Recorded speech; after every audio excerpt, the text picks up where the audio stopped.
Here,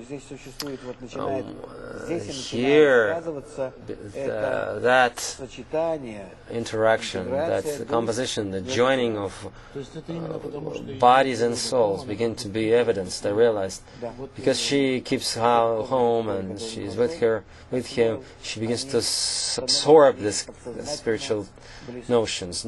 These spiritual terms, that you go through begins to become evident, clear to him. I understand what home means. Why does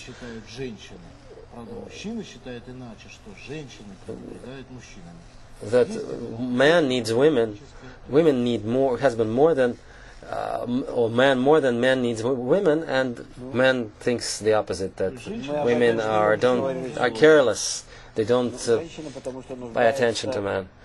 Women need man psychologically, technically, spiritually, in everything. Man need woman as a kind of possession, as a service personnel. It's evident and it's crude, but it's true in its base. If there's a special kind of a relationship between them, mutually obligating connections that are based on the spiritual ties.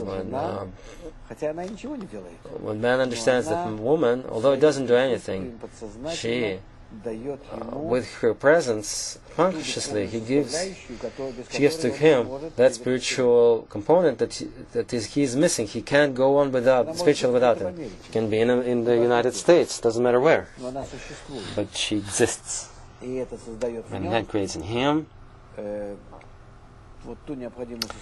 that needed part in him, inside him, spiritual charge. He won't achieve anything. He won't be able to achieve anything in spiritual if he doesn't have that sensation that he has a wife.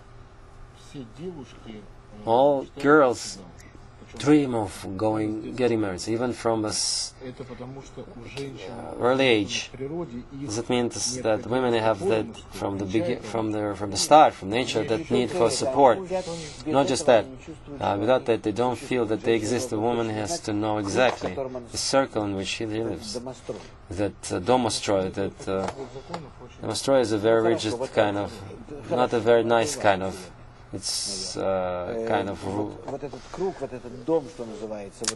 notorious notion, but that is her territory, that is hers, and that's what she has to say. This is mine, and that's it. And then he is mine, and that's she's confident. It's like with Malchut that wants to belong to 9th Sefirot, and compared to having 9 and being alone. Another question: who is better, man or woman? Say, if women have 100,000 golden coins, and she's alone. She's ready to sacrifice 90,000 in order to be with his man. Not with the lover, but with her husband. Yes, my man. 9/10. It's based on the Sefirot. It comes from there. Yes. The question is as follows. They asked it from Krasnodar, who's better, women or men? Who has to be better? There has to be. There's always this competition. In nature, you can't see that something is better than the other. Every attribute and phenomena is to be valid according to the end result. And the end result, well, they join and they complement one another. And if one single thing would be missing, then the entire the perfection would be missing, and therefore there's nothing that's something that is better or worse, because perfection, if a little nail is missing, then there's no perfection. Therefore something great or something small compared to in relation to perfection has equal value, and therefore the question of being better or worse is non-existent in nature. You responded. As a man, I feel just disgusting. And Roman Kondraty from Sistopolsky Cry feels disgusted as well, and he asks, Sister writing, women cease to follow men. They're not treating himself with respect. It was written in the 17th century. They forgot that they came from the... What should we do? We should tear off the nostrils that they did in this Peter's Russia? It's a nice question. We continue. They forgot these women come from, were created from the rib of Adam. It's just amazing. Who is he? He's Roman Kondraty from Stavropol Krai. Well, he's a Cossack. Well, yes. Then, women forgotten that they've made from the rib. 6,000 years have gone by, passed by. They've forgotten. So what? What can you do? No? What is the reason? I can repeat the question.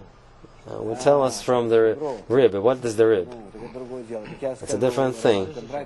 I will tell to Roman Kondratyevich,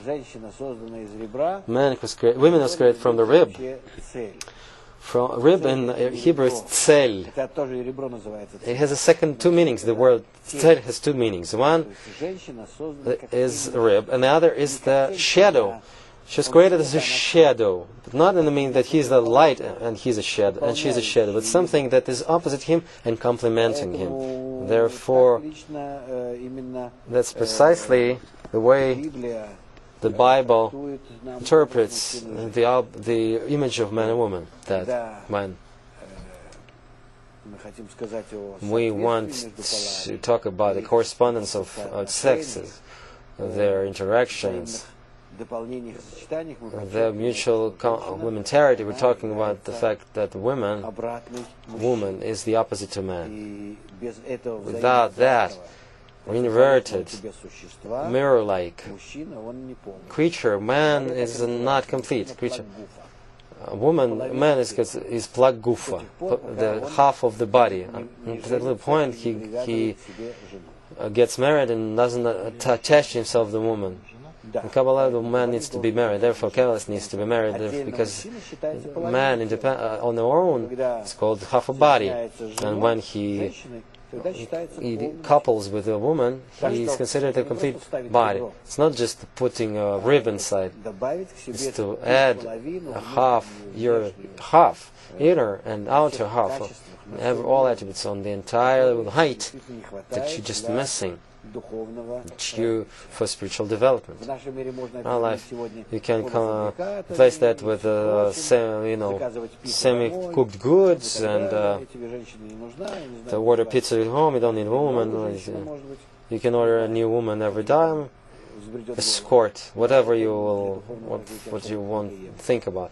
But it's completely opposite to the spiritual development. The spiritual development necessitates permanent couple, spouse, wife, that has, because that wife gives to the man the sensation of belonging. It is not psychological, a spiritual component. I can't even describe that. The spiritual component. My teacher in 85, when he was 85 years old, he lost his wife, she passed away, she was 85 years too, and a few months later he got married, 85 years old. According to spiritual laws, not religious. Religious actually favor such decisions, but it's according to Kabbalistic intentions. Yes. In the meantime, you just announced the sensational news that humanity for 2,000 years is in a naive disillusion, the naive illusion that man is much more important and better than woman, because man was created from his rib, humanity. It's the humanity thinks that, because the translation of Torah from the Bible from the Old Testament.